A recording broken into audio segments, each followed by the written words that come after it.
Mtazamaji, mambo ya William Samoei Ruto kuwekewa red carpet upande wa Marekani imeisha jana baada ya Kamala Harris kuweza kushindwa na Donald Trump.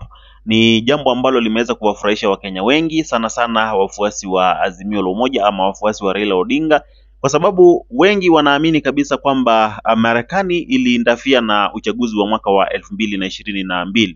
The reason why I've been torn is because of the role the Americans played in the last elections. So what goes back comes back, bites you the way it bit us. So let them live with that. Having said that, Mr. Speaker, but I'm still mourning the loss of Kamala Harris. Having said that, Mr. Speaker, let America also learn to keep off elections of other places and other areas. So it was sad, I would have really, but they've helped me because my pain is minimized somehow.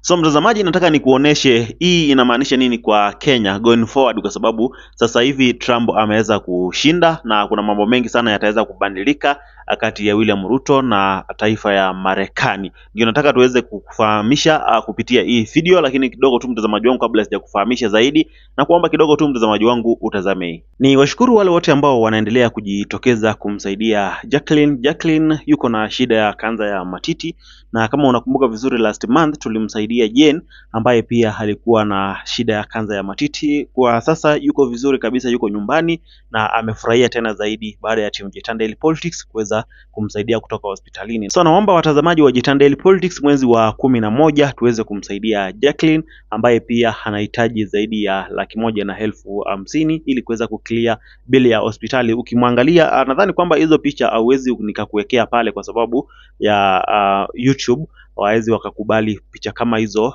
kuweza kuoneshana, lakini bila shaka naamini kwamba tumesaidiana kufanya mambo mengi, tumesaidia watu wengi na sio vibaya.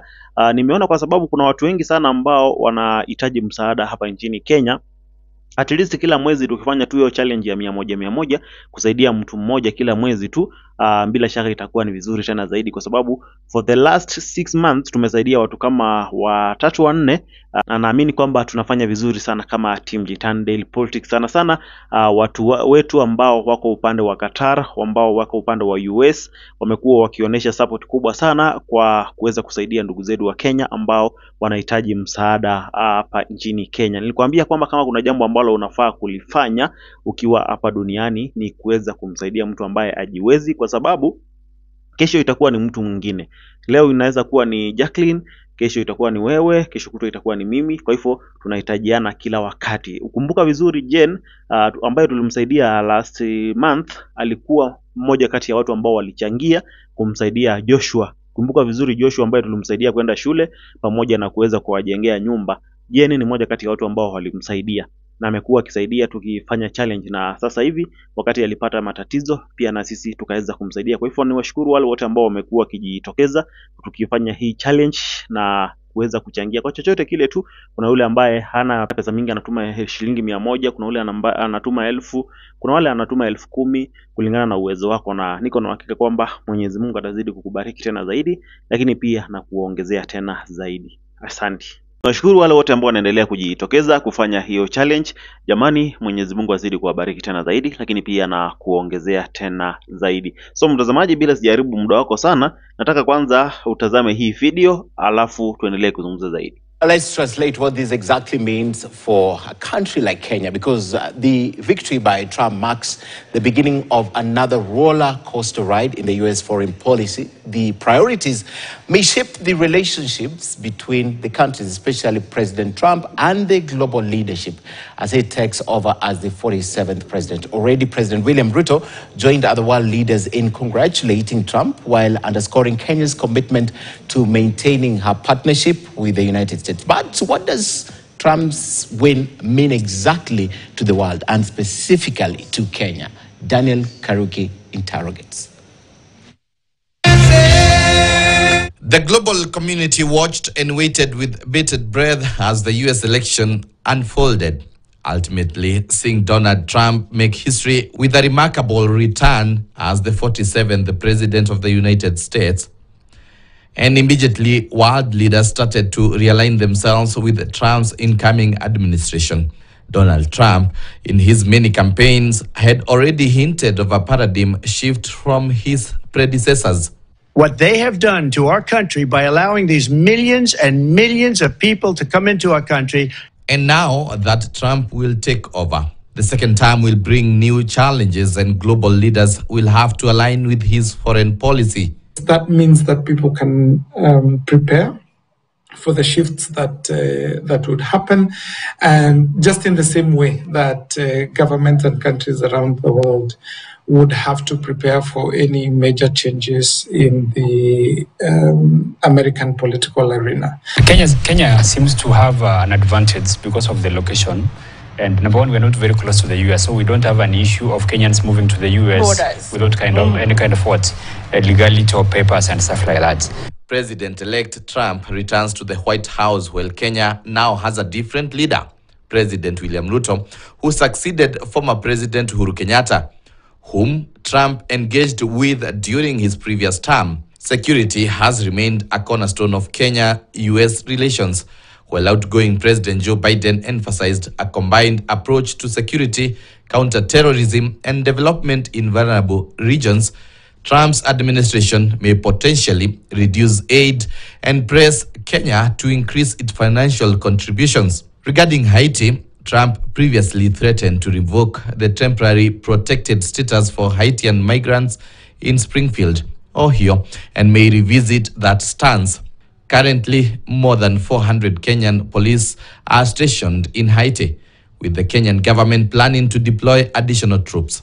It's about the strategic role Kenya plays when it comes to Americans pursuing terrorists. All those are important foreign policy decisions that have been made from the US, which obviously might come into question now that Trump is heading back to the White House. So Kenya may also see a new U.S. ambassador under Trump's administration, as he is expected to appoint new representatives in key collaborative regions.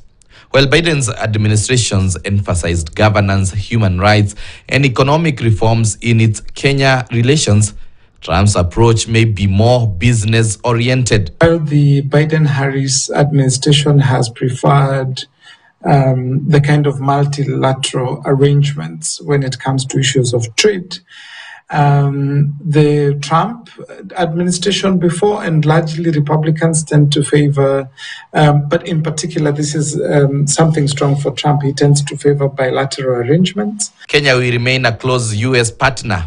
However, areas of focus and cooperation will ultimately hinge on the priorities set by Trump's administration. Daniel Kariuki, KTN News. So mtazamaji, Donald Trump kushinda ni jambo ambalo halijamfurahisha William Samoei Ruto hata kidogo. In fact, hata jana wale viongozi wengine wakimpongeza Trump kwa kuweza kushinda, William Samoei Ruto alitake time sana kuweza kuzungumza. In fact, William Ruto alikuja kumcongratulate Trump karibu saa 11, saa 12 jioni. Wakati viongozi wengine walianza kumcongratulate Trump kuanzia saa 2, saa 3, saa 4 asubuhi.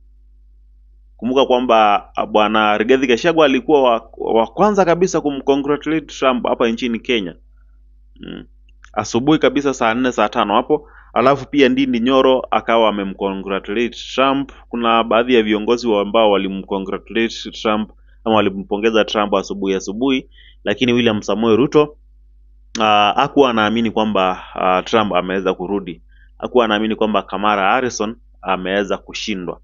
Mpaka jioni ndio akaambiwa sasa hakuna otherwise, kwa sababu tayari Trump ameshinda, inabidi tu uweze kumpongeza.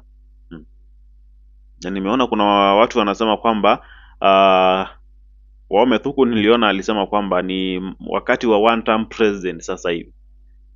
Kwa sababu hakuna mtu angejua kwamba Marekani Kamala Harris angeweza kushindwa. Alikuwa endorsed na watu wengi mpaka kina Obama, watu wengi sana, lakini mwisho wa siku akaweza kushindwa kwa sababu watu hawakuwa wanamtaka yeye. Unaona mtu kama Donald Trump alifanywa mambo mengi sana. Walimuimpeach Donald Trump, pia wakaweza kumshika. Ameshikwa mara nyingi sana. In fact unakumbuka wakati wali attempt kumuua mara 2, assassination mara 2. Na amekuwa impeached mara 2 pia. So mtazamaji wangu, wameweza kumshika mara nyingi sana, ni kama mara 4 5 akishikwa tu, na mwisho wa siku yeye ndio ameweza kuibuka mshindi upande wa Marekani. Kwa hivyo hii ndio sababu ambayo unaona Rigathi Gachagua alikuwa wa kwanza kabisa kuweza kumpongeza Trump, kwa sababu anaamini kwamba mambo ambayo anayapitia ni yale ambayo Trump alikuwa anayapitia upande wa Marekani. Kwa hivyo pia Rigathi Gachagua yuko na matumaini kwamba siku moja atakuja kuwashangaza watu vile Trump ameweza kuwashangaza watu wale ambao walikuwa wanadhani kwamba Kamala Harris ataweza kutangazwa mshindi upande wa Marekani. So William Samoei Ruto ni mtu ambaye hana furaha kwa sababu ya Trump kushinda, kwa sababu anajua kwamba kuna mambo mengi sana atayakosa. Trump sio mtu ambaye unaweza mchukulia tu rais vile Ruto alikuwa amezoeana tayari na huyo Biden pamoja na Kamala Harris. So nimekuambia kwamba William Ruto, mambo ya red carpet upande wa Marekani, hiyo ni kama sasa atakuwa amesahau, na mambo mengine mengi ambayo alikuwa anayapata kupitia kwa Joe Biden, pamoja na ambayo alikuwa ameahidiwa na Kamala Harris kwamba akishinda atamfanyia hivi na hivi na hivi.